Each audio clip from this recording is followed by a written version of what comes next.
Nancy, and welcome to it as Hollywood Bets brings you the best preview show in the land. Of course, I am talking about Game On, and I'm Sizwe Mabena, proud to be in your company once again in a show where we will have the legends, of course, discussing the different leagues in the different parts of the world, including a special interview later on in the day where we break down, of course, how the Kasi Games are helping some players move from, well, the Kasi Games to the professional scenes. Then that's a little bit later on in the show, but for now, we will have Shane Mcgregor, keeping in mind later on Jerry Skosana as well. So, Shane, let's waste no time here. Good day it is to you, my good sir. But firstly, let's talk about what's happening out in Germany. Xabi Alonso, well, they've done the business.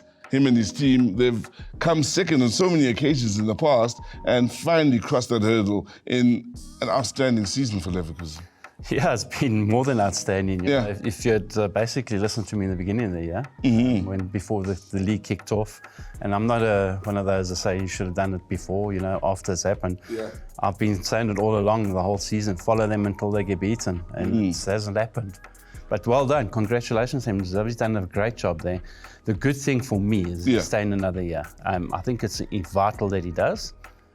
Not just because they've won it, but because I think he needs to grow a little bit more, get into Champions League, which he's going to be doing now, and you know, have a look from there.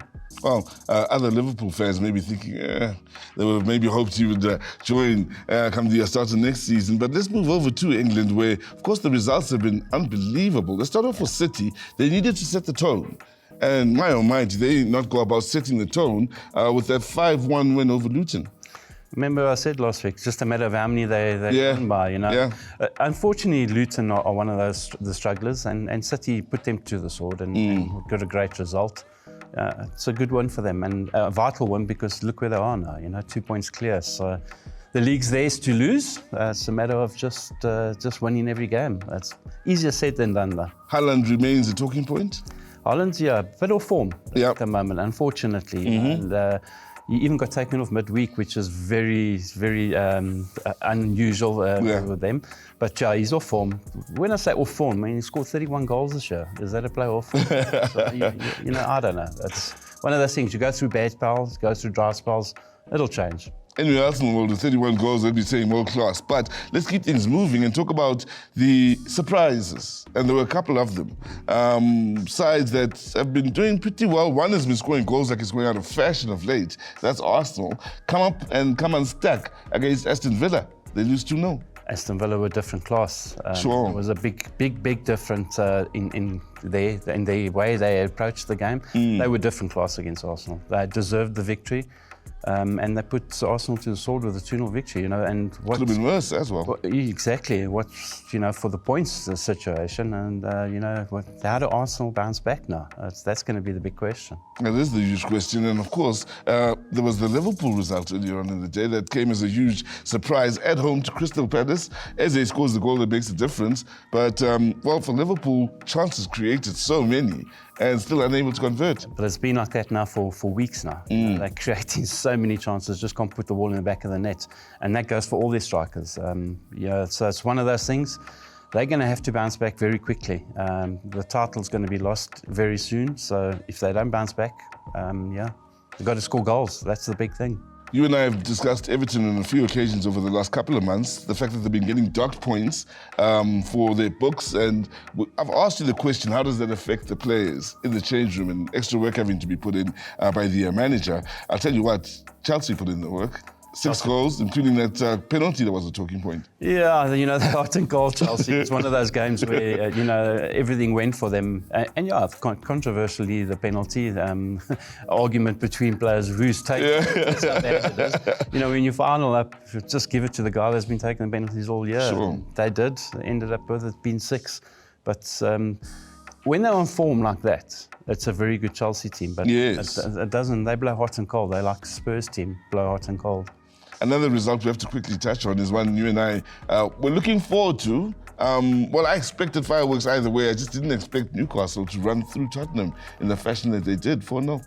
4-0. Big victory for Newcastle with their Europe plans, you know, and looking forward to it. But for me, you know, Spurs, as I said to you before this game last week, they blow hot and cold.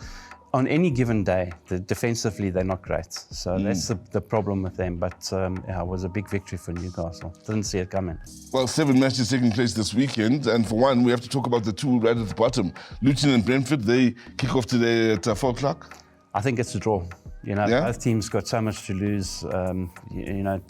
For me, I can't see there be many goals in this game. I think it'll end up in a draw. Brentford, in their last game, go 1-up. 5 minutes later, they give away an equalising goal. It's just that sort of season for them, isn't it? Both teams are like that. Yeah. Defensively, they're not the greatest, and that's a big problem with Brentford at the moment. They're conceding too many goals. There's a term they've been using in football lately, bounce-back ability. Arsenal have to bounce back. Are they able to against a Wolves side that can, on their day, be a horrible side to face, especially at home? Especially at home. And you know what, we'll see what kind of a manager Arteta is now, how he can turn it around. Because I watched Arsenal midweek when they got knocked out of Europe, and those players were devastated. So it's going to be a good manager's feat if they can bounce back. It's a very difficult game. The league might be taken away from them this weekend if they don't bounce back and bounce back well. Fulham at home to Liverpool. Fulham have come up with 1 or 2 interesting results during the course of this year, including the win over Manchester United, although you can't quite compare United to Liverpool. But they're at home against Liverpool, Fulham. And when they're pumped up, they can be a problem. Especially at Craven Cottage. Very difficult ground to go to. Liverpool, as we say, not scoring goals. This is a tester for them and for Jurgen Klopp. It's a big tester.